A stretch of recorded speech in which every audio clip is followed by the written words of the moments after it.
At the end of 2022, after a couple months in open beta, Multiversus went offline to prepare for its full release, in a move that I really respected. The platform fighter had become a viral hit, but so many problems had begun to pile up that really caused the game to lose steam over time. Netcode issues, inconsistent hitboxes, questionable character choices enhanced by an even more questionable character release tempo. I thought it was really admirable that they just pulled the plug for a hard reset when so many games in a similar position would just continue to coast off of skin sales until nobody was playing. However, in the lead up to the game's grand return, there were some choices that didn't really bode confidence. Larger promotional crossovers with McDonald's and the NHL before the game was even playable, developer blogs highlighting really small changes as if they were game-changing additions, and pages upon pages of developer tweets that feature some form of "oh man, you guys won't believe what we're cooking over here,"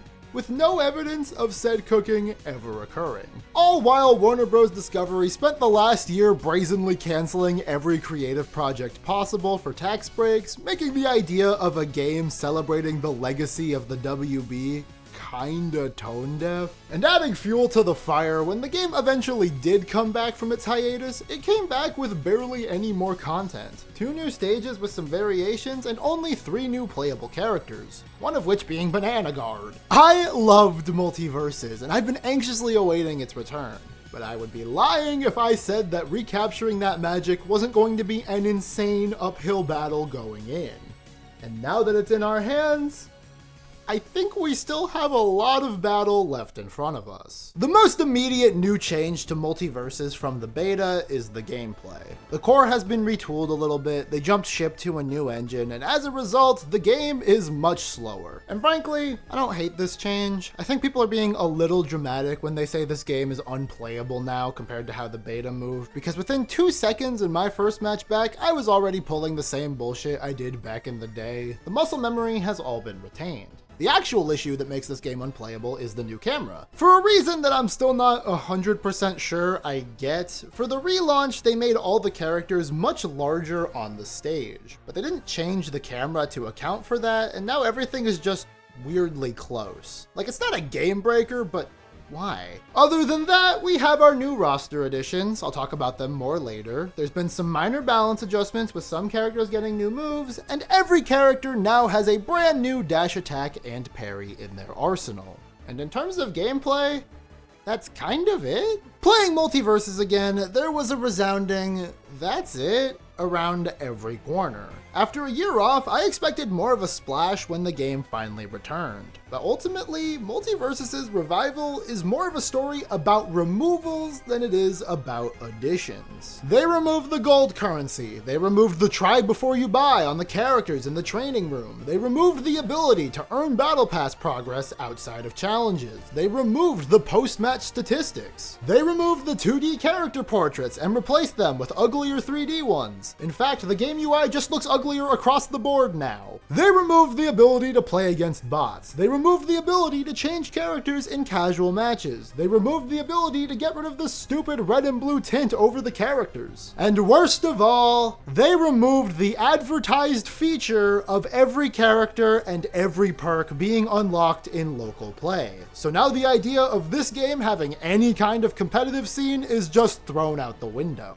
And in complete fairness, some of these issues have been addressed or are promised to be addressed in the future. But then that just begs the question, why did we launch like this? Did you really need the internet to tell you that removing some of these features was a bad idea? These removals range from kind of confusing to downright sinister on the part of WB. And even for the most harmless ones, much like the changes to the gameplay, I can't see for a second how any of this provides a tangible benefit to the player. The biggest actual improvements here come in the form of things you can't really see. Better netcode, more consistent hitboxes, a new engine. And while I agree that these things are important additions, when this game is so clearly targeting a casual audience, I think we needed a little more. Like, this is the first thing you see when you load into the game. Not some fun welcome back, but paragraphs about how all the different currencies translate into each other. And speaking of currency, the progression here is all fucked too. Multiversus in beta had 3 forms of currency to keep track of. Tos, which gave other players gold, gold, which was earned in-game through basic gameplay, and gleamium, which had to be purchased with real money. Most cosmetic items were only available for gleamium purchase, but all of the fighters and certain cosmetics were available for gold as well. And since you could rack up gold pretty quickly, even more so through being toasted by other players, it was a pretty good system.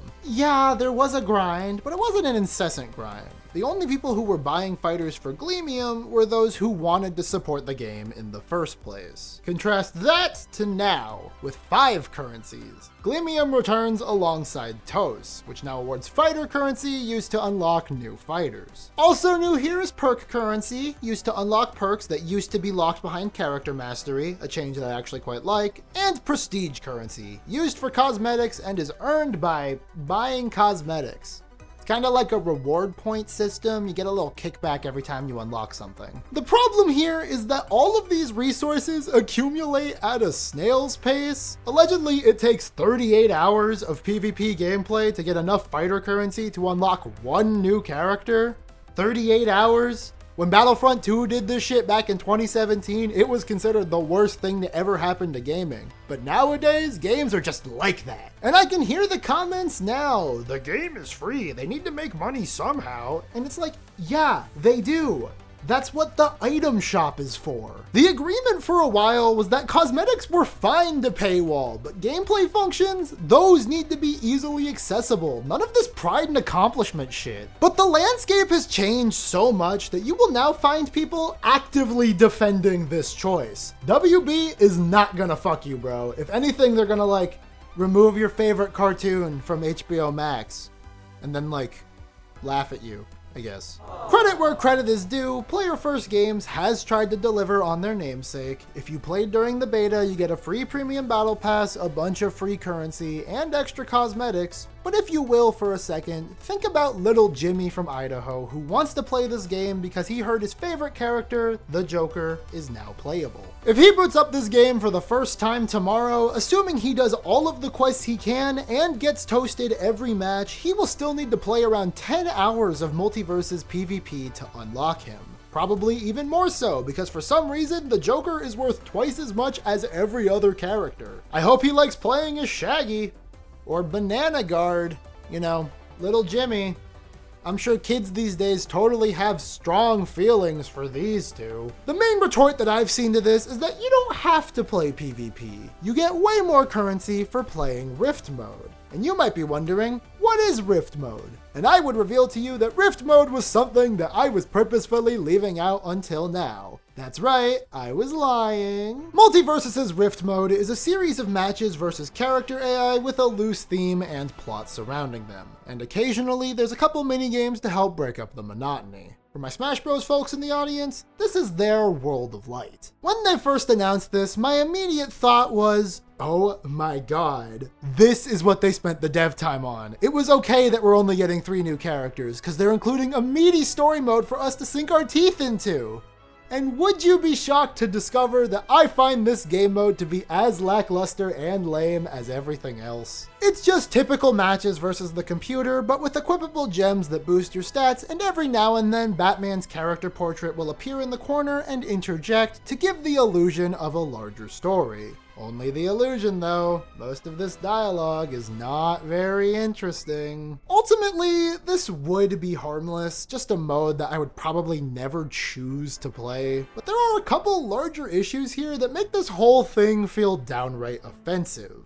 For one, matches against AI are never good in stuff like this. I play a lot of fighting games, and to me, the appeal has always been found in playing against other people. When 2 people who both have a solid understanding of their characters go against each other, the mind games create an electric energy unique to the genre. Oh no, this guy knows how to block my combo. I'll have to mix it up next time. Oh no, this guy is really good at a character that I have commonly dismissed as very weak. This will be an interesting and unique challenge. Maybe you both play the same character and spend the first couple seconds of the round crouching at each other to showcase sportsmanship. Being locked into a fighting game with someone else is a uniquely intimate and personal experience in the world of gaming. And no matter how good the AI is, it's an experience that cannot be recreated when playing against a computer. Even more so when they start adding these pseudo RPG elements and you suddenly have to start micromanaging equipment that gives you +5 punch damage and -3 fire attack defense, and the entangling dance of fighting games becomes a game about who has the higher numbers. And I find that way less interesting. Street Fighter's World Tour sucks because of it, Smash Bros.' World of Light sucks because of it, Mortal Kombat's Invasion suck because of it. Why are we still making modes like this? The other reason Rift mode sucks is because it sucks. It's just badly made. I got through my first playthrough of Rift mode on experience difficulty in less than 2 hours. That was doing as many side missions as I could, and I chose the hardest difficulty available at the time because I like to think I'm pretty good at this game. Yet aside from this, I found the Rifts to be mind-numbingly easy, aside from a couple mini games that were hard, mostly because they were broken. Why didn't I go to a harder difficulty than the second easiest one if I found it so easy?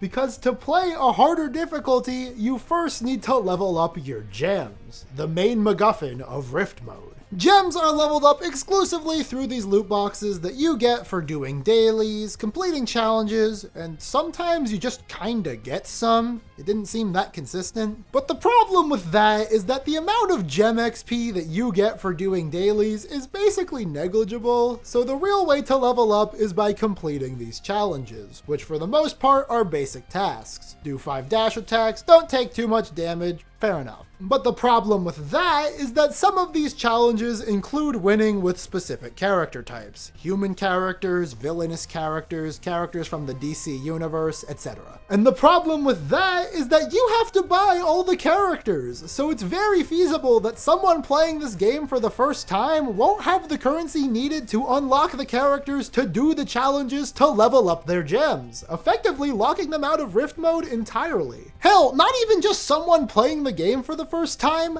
I couldn't complete the Rifts. I've spent $100 on this game like the sucker I am, and I was still locked out of multiple paths on launch because I had to wait one more day before I could play as the Banana Guard. And when I finally did get that path open, I couldn't even complete all the challenges because I needed the Lady Banana Guard skin, which unlocked 5 days later. Yes, the skins also have their own specific character tags to worry about. Another pathway later on was available exclusively for costumes that wore graphic t-shirts. And I thought, oh, Steven Universe wears a graphic tee, I'll use him. Not so. Only characters wearing these costumes, obtained exclusively with Gleamium in the shop or with daily login rewards, can be used on these missions. And this daily login event's not going to be around for much longer. The game does give you a little Gleamium for leveling up characters and as part of events, but it's far from a renewable resource, requiring the player to spend the little free premium currency they get on ugly costumes just so they can progress in this nothing burger of a PvE mode feels pretty mean on the part of player first games. Not to mention, every mission also features the challenge of winning the fight in co-op, which based on the milestones needed to get these loot boxes and the amount of challenges available to the player, in order to level up your gems to their maximum potential, you have the choice of playing every single mission perfectly or playing with a friend. Which is really annoying, because I rocketed through most of these on launch day by myself without considering the challenges, which means I had to play through all of them, again, with a dummy account. At least it keeps the camera zoomed out. And even if I hadn't done that, I would have to play every mission multiple times anyways, because all of the missions and challenges are identical for every difficulty. And with the sparse amounts of available XP, they are all but requiring you to play every mission on every difficulty with as many challenges completed as necessary. Especially because right now, you can unlock a new character for free if you beat 20 bosses for the first time. And the same boss cleared on different difficulties counts towards this goal. So the ideal way to do that is to beat every individual difficulty at 100% and pray to God that gives you enough gem XP to play the hardest difficulty, which It didn't for me, so it sometimes just might not be. And you also have to individually level up every set of gems for each of the rifts. You can't bring your purple gems into the green missions. And because the gems are leveled up exclusively through loot boxes, there's no guarantee that the gems you want to level up will be getting any XP from the crates you open. But don't worry, if you find this system at all overwhelming, you can just buy Gem XP with Gleamium. I'm sure at least a little bit of the roughness with this mode is manifesting from the fact that I'm trying to complete it super early on. Hell, by the time this video releases, it's probably already a little bit better. It's a live service game. There'll be more challenges to do later, more things to farm. But as I said earlier, this mode is how you get the most currency. This is the mode to farm right now at launch, and they couldn't even make that enjoyable. The earlier difficulties are way too easy, the later difficulties are way too hard, and the challenges being the main way to level up just feels like yet another layer of trying to get the player to cave and spend money. Like, because this season is Joker themed, a lot of the missions in the first rift have a challenge that straight up requires you to play as the Joker. A character who, might I remind you, is arbitrarily twice as expensive as the rest of the cast. I say arbitrarily, but we all know why. The third rift introduces a series of missions that you have to be Jason in order to play, but you can't even grind for Jason. He's available exclusively through the premium battle pass. And the third rift is the only way you can level up your red gems, and you need the red gems for some of the missions in the green rift. So you might as well pony up. The fact that they don't reward even the smallest amount of gem XP upon completion of a match is crazy to me. They did this with the battle pass at first too. Why is everything locked behind challenges? Doing challenges like this in a fighting game is bad news across the board. Do you want players going online and spamming the same attack over and over again because they need to hit 10 of them for the battle pass? Because if you do that, they will. They only added the ability to earn battle pass XP in normal matches after we complained loud enough. And then we had to complain again because they implemented it so greedily that it would take upwards of 200 wins to get one level. And even now, after that update, it still feels like it could be better. How many times are we gonna have this conversation? Fortnite may have challenges, but you still get 1000 XP for just fishing. Why isn't just playing the game enough for WB to consider me worthy of Steven Universe in a tuxedo? And you might say that the game itself should be motivation enough for someone to play. And I would agree, extrinsic rewards should never be the reason anyone plays a game. But the fact that there is a battle pass and I'm not making progress on it actively makes me not want to touch this game. A good battle pass means there's always a reason to play a game. A bad battle pass makes me actively dread booting up the game in fear that I won't get all of the rewards. Number go up good, number staying still bad. And in this game, it is more number stay still than number go up. So the gameplay is less than or equal to what we had before. The resource economy is much worse, the progression is also much worse, and Rift mode is uncompletable in its current state. So what exactly did I like about the Multiversus relaunch?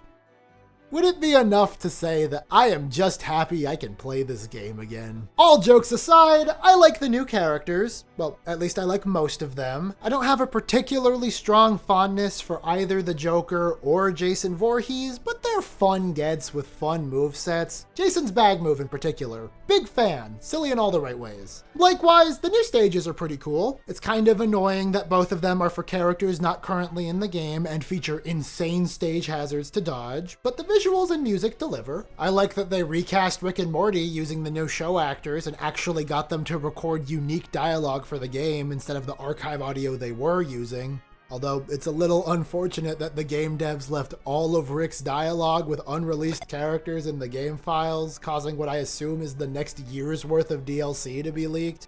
But hey, we get funny Rick jokes now. I like the ugly baby skin of Jake from Adventure Time. I think this is a pretty good bit, a good deep cut. I would have liked it more if we got another character from Adventure Time, but unfortunately it's just Finn and Jake, and nobody else. Okay, fine, let's talk about Banana Guard. Banana Guard is a character choice that I would respect if we were on year 3 of this game, or if it was like a super dedicated April Fool's bit. But in the current reality where this game is desperately trying to recapture its once immense audience, putting development resources into a joke character instead of a hype-generating fan favorite for the relaunch is a crazy choice. The way they were advertising this character as if it was the craziest thing to ever happen to gaming and doubling down on wacky banana marketing was just hard to watch, especially when we already have a way funnier joke character with a way more interesting gameplay gimmick in the form of LeBron James. I get it, they wanted their own Smash Bros. Piranha Plant moment, but Smash Bros. Earned Piranha Plant by releasing 5 critically acclaimed video games and having 69 other full-fledged characters on offer. Multiversus was already on thin ice, like time and place. Also, it's worth mentioning that while Piranha Plant is clearly a joke, they're still subject to the same consideration of the source material that most Smash Bros. Characters are. Every one of Piranha Plant's moves is a reference to something that the Piranha Plants do in the Mario series. And if the Banana Guard was made with that same love, and every one of their moves was a picture-perfect recreation of some of their gags from Adventure Time, I'd be all in. Their up special could be the Banana Guard 500, the down special could be shedding their peels, their taunt could be the Mama Said dance. But instead it's just a generic spear guy moveset. He plays more like what I would picture out of Bandana D than anything my encyclopedic knowledge of Adventure Time leads me to believe a Banana Guard would fight like. In fact, to me, it kinda sounds like they just wanted a cheap, boring character with an uninspired moveset and no references to the source material made from retooled beta assets that they could give away for free as an incentive to new players, while they continue to lock everyone that anyone might actually feel strongly about behind a paywall.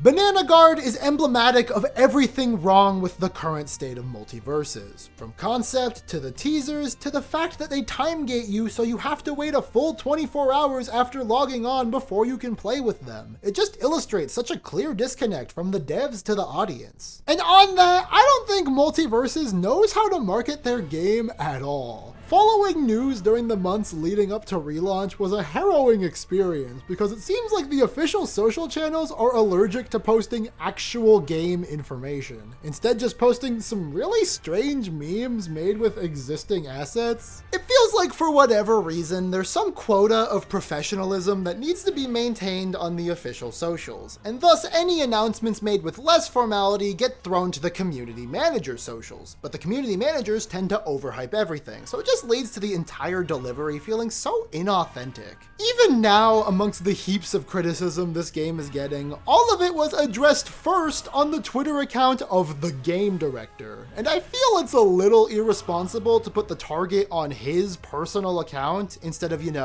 the brand. It sets a precedent where the official channels are always the last ones to make any announcements, and all of the community managers talk about the game like it's the second coming of Christ. So the only authentic communication you can guarantee is from the game director himself, leading to screenshots of tweet replies and Discord DMs being the premier Multiverses news source. And no tea, no shade to my guy Tony, but I don't love how he's addressing these criticisms with more empty promises. I have no idea what soon means in this context. I've waited months for this game to come back, and now that it is back, basic customization settings that were there in the beta are gone and coming soon. These are the guys that teased Black Adam as a headliner for the first season of the beta. He was right there when you booted up the game, and they didn't release him for 3 months. What is soon to you? Half of the strange removals made when coming over from the beta are apparently already implemented features coming soon, and it really sucks that those couldn't make it to launch, but I'm glad that they had the time to implement lives for the PvE mode,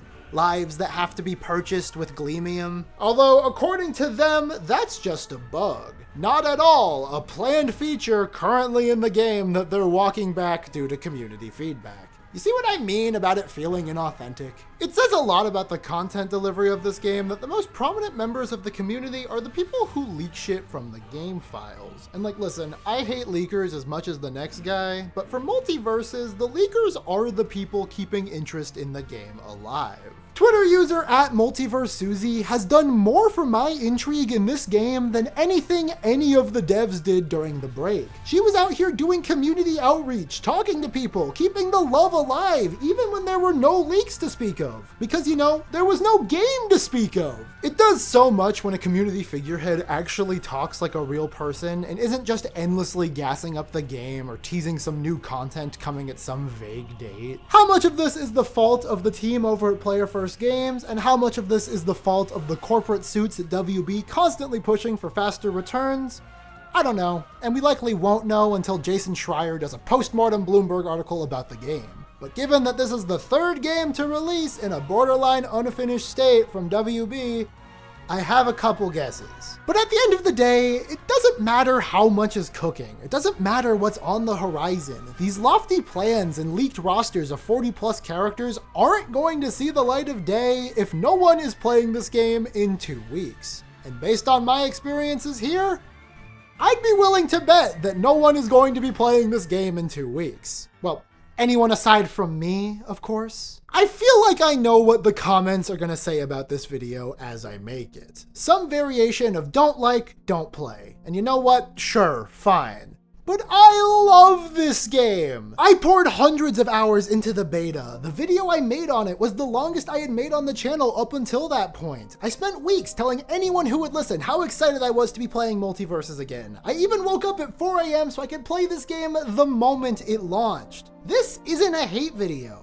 It's a disappointment video. Even playing it now, I still find the fun in the core gameplay, but it's strong core gameplay that I have to dig through hours and hours of the most consumer-unfriendly practices known to man to touch. And I can't ignore that. I used to think that the worst case scenario for this game was that they would never come back from hiatus, but I was oh so wrong because I know now that this is the worst case scenario. The game comes back, but with more of a whimper than a roar, changing core mechanics and failing to capture a new audience while also alienating the dwindling count of people who still gave a shit after the game delisted for a year. It kind of feels like the game that came back from the dead is in a worse spot than how it was when it died, which is crazy because it died in a pretty bad spot. I wouldn't say I'm optimistic for Multiversus' future, but I'm not optimistic. Realistically, as long as they keep pumping out goofy crossovers, there will always be a swath of new faces checking out this game.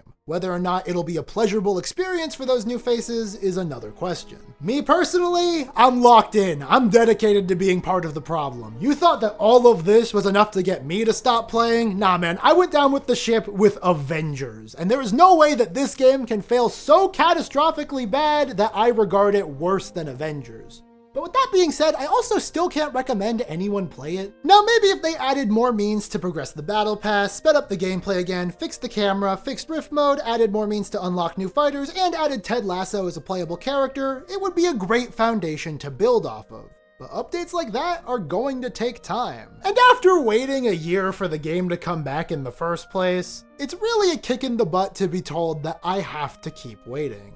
But I will keep waiting. And I imagine a lot of the dedicated fan base will keep waiting. But that's not the people you should be worried about. The question is, will Warner Brothers keep waiting? You know, Warner Bros, who have been killing every single creative project that doesn't bring back 9 figures in the first quarter of investment. Will they wait for the patches to come? Will they wait for the promises being made? Will they wait for the cooking to be done?